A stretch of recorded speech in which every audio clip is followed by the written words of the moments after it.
सही फरमाते हैं कि हिजाब करो ताकि लोग आपको पहचान सके और कोई भी आपको नहीं छेड़े। और इसके बाद इस्लाम की शरीयत ये कहती है, अगर कोई शख्स किसी औरत का बलात्कार करता है उसके लिए है सजाए मौत। गैर मुसलमान कहेंगे सजाए मौत 21वीं सदी में। कितना बेदर्द मज़हब है इस्लाम, कितना बेरहम मज़हब है इस्लाम।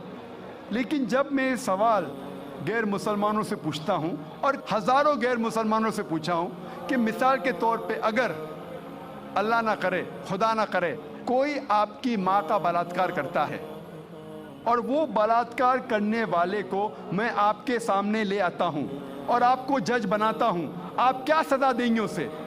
100% गैर मुसलमानों ने कहा कि मैं उसे सजाए मौत दूंगा। कुछ गैर मुसलमानों ने कहा मैं उसे तड़पा तड़पा के मारूंगा।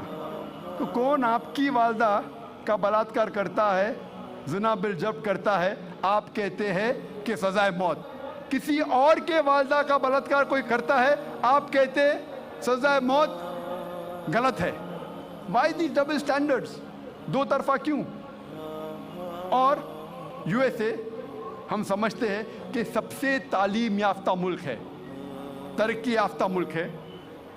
आप शायद ये नहीं जानते कि इस मुल्क यूएसए में सबसे ज़्यादा बलात्कार होते हैं। अगर आप फहरिस्त देखेंगे वो ममालिक की जिसमें सबसे ज़्यादा बलात्कार ज़िना बिल जब्र होता है, ऊंचे नंबर पे आता है यूएसए। 1991 स्टैटिस्टिक्स एफबीआई के रिपोर्ट के मुताबिक 1990 में हर साल, उस पूरे साल में एवरेज हर रोज 1756 बलात्कार हुए यूएसए में। 1990 में एफबीआई स्टैटिस्टिक्स के मुताबिक हर रोज यूएसए में 1756 बलात्कार हुए। 1996 स्टैटिस्टिक्स के मुताबिक, यूएस डिपार्टमेंट ऑफ जस्टिस के मुताबिक, हर रोज 1996 में 2713 बलात्कार हुए, ज़िना बिल जब्र हुए। 1990 में 1756, 1996 में 2713। हो सकता है 6 साल में अमेरिकन और निडर हो गए, इसलिए तादाद बढ़ गई। 1996 स्टैटिस्टिक्स के मुताबिक हर 32 सेकंड में एक बलात्कार हुआ यूएसए में, हर 32 सेकंड्स। हम यहाँ तकरीबन 2 से 3 घंटे है इधर। इस 2 घंटे में 200 से ज्यादा बलात्कार यूएसए में हो चुके होंगे। जब से हम यहाँ हैं, जमा हुए हैं 2 घंटे से, 200 से ज्यादा बलात्कार यूएसए में हो चुके होंगे। मैं आपसे पूछना चाहता हूं, अगर हम इस्लामिक शरीयत, इस्लामिक कानून यूएसए में लागू करते हैं, कोई भी आदमी कोई औरत को देखता है और गलत ख्यालात आते हैं, उसे नज़र नीचे करनी चाहिए। उसके बाद औरतें इस्लामिक लिबास पहने, सारा बदन ढका हुआ होना चाहिए, सिर्फ चेहरा और हाथ कलाई तक दिख सकता है। इसके बाद अगर कोई आदमी औरत का बलात्कार करता है, ज़िना बिल जब्र करता है, उसके लिए सजाए मौत। मैं ये पूछना चाहता हूँ कि बलात्कार की तादाद जैसे में बढ़ेंगी, वहीं के वही रहेंगी या घटेंगी? घटेंगी।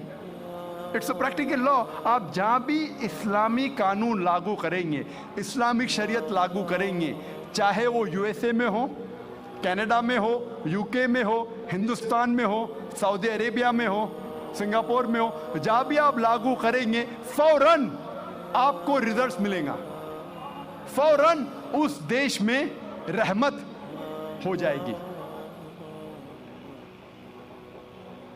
और चंद साल पहले जब एल.के. अडवाणी इस मुल्क के होम मिनिस्टर थे, उन्होंने कहा था कि बलात्कार करने वालों को इस देश में सजाए मौत होना चाहिए, उन्होंने कहा था। और मैं इसके लिए उनको मुबारकबाद देता हूं। बाकी बातें एल.के. अडवाणी की मैं नहीं मानूं, लेकिन ये बात को जरूर मानता हूं कि उस टाइम जब वो होम मिनिस्टर थे, उन्होंने कहा था कि हिंदुस्तान में भी जो भी इंसान, जो भी शख्स कोई औरत का बलात्कार करता है उसको मिलना चाहिए सजाए मौत। हो सकता है कि अगले होम मिनिस्टर ये कहेगा कि औरतें इस्लामिक लिबास में होना चाहिए, इंशाअल्लाह हो सकता है। जो सही है हमें उसे मानना चाहिए। आज की मीडिया कहती है कि इस्लाम औरतों को जलील करता है, औरतों की हुकूक नहीं है इस मजहब इस्लाम में। जब हम वेस्टर्न मीडिया देखते हैं हमें पता लगता है the western talk of women's liberalization, the Western talk of women's liberalization is nothing but a disguised form of exploitation of a body, deprivation of honor and degradation of a soul. ये मगरिबी नारा आज़ादी निस्वा का हकीकत में औरत को जलील करता है, उसकी इज्जत को लूटता है, आबरू को लूटता है। The Western society claiming to uplift the woman has actually degraded her to a status of concubines, mistresses and society butterflies which are hidden behind the colorful screen of art and culture. ये मगरबी तहजीब जब कहती है कि हम औरतों के दर्जे को बुलंद करते हैं, हकीकत में वो औरतों को तवाइफ बनाते हैं, रखेल बनाते हैं, बाजार की जीनत बनाते हैं, आर्ट और कल्चर के रंगीन पर्दे के पीछे। आर्ट और कल्चर के नाम पे वो कहते हैं कि हम औरतों को आज़ादी दे रहे, हकीकत में वो उन्हें जलील करते हैं। और हम देखते हैं वुमेन्स लिबरलाइजेशन के नाम पे ये वेस्टर्नर्स क्या कर रहे हैं। आप देखेंगे अक्सर एडवर्टीजमेंट में आपको औरतें मिलेंगी। जो चीज औरतें इस्तेमाल नहीं करती उसमें भी औरतें मौजूद है। मिसाल के तौर पे आप अगर मोटरसाइकिल की ऐड देखेंगे, कितने खवातीन, कितने औरतें दुनिया में मोटरसाइकिल चलाती है, कितने, फिर भी मोटरसाइकिल की ऐड में आप औरतों को देखेंगे। एक बहुत फेमस ऐड थी, मुझे किसने कहा था, BMW मोटर गाड़ी की।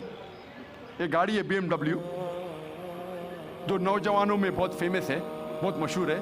आमतौर पे मर्सिडीज को माना जाता है बहुत अच्छी गाड़ी, लेकिन नौजवानों में BMW वो और तेज है, उसका पिकअप अच्छा है, तो नौजवान पसंद करते हैं BMW गाड़ी, और तेज और पिकअप, वेरी फास्ट कार। तो मुझे किसने कहा था, एक मशहूर एडवर्टीजमेंट थी BMW की। उस BMW के आगे उस एडवर्टीजमेंट में एक औरत है बिकिनी में, उसके बदन पे बहुत कम लिबास था बिकिनी में, और वो ऐड में लिखा था, वो गाड़ी के आगे खड़ी थी वो औरत बिकिनी में, और एडवर्टीजमेंट में लिखा था टेस्ट ड्राइव हर नाउ, उसे घुमाओ और देखो अभी, किसको, लड़की को या गाड़ी को। ये मगरबी तहजीब उनके माओ को बेचती है, उनके बेटियों को बेचती है, उनके बहनों को बेचती है। हम इसको बिल्कुल गलत कहते हैं। हम नहीं चाहते कि हमारे माँ, हमारे बहन, हमारी बेटियाँ बाजार की जीनत बने। वो लिबरलाइजेशन के नाम पे, तरक्की के नाम पे अपने खातून, अपने औरतों को बेच रही है। और हम देखते हैं कि जितना भी मीडिया इस्लाम को बदनाम कर रही है, उतना ही इस्लाम फैल रहा है।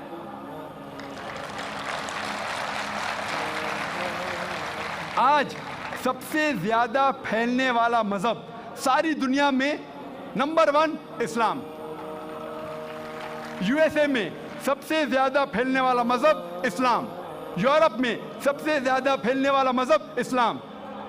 और जो लोग, जो गैर मुसलमान इस्लाम कबूल करते हैं, उनमें से 2/3 हिस्सा औरतें हैं। 2/3 ऑफ देम आर वुमेन। अगर इस्लाम औरतों को जलील करता है तो औरतें इस्लाम कबूल क्यों करते? ये अमेरिकन औरतें इस्लाम को क्यों कबूल कर रही है? ये यूरोपियन औरतें इस्लाम को क्यों कबूल कर रही है? क्योंकि वो जानते हैं कि औरतों के मसाइल का हल इस्लाम है।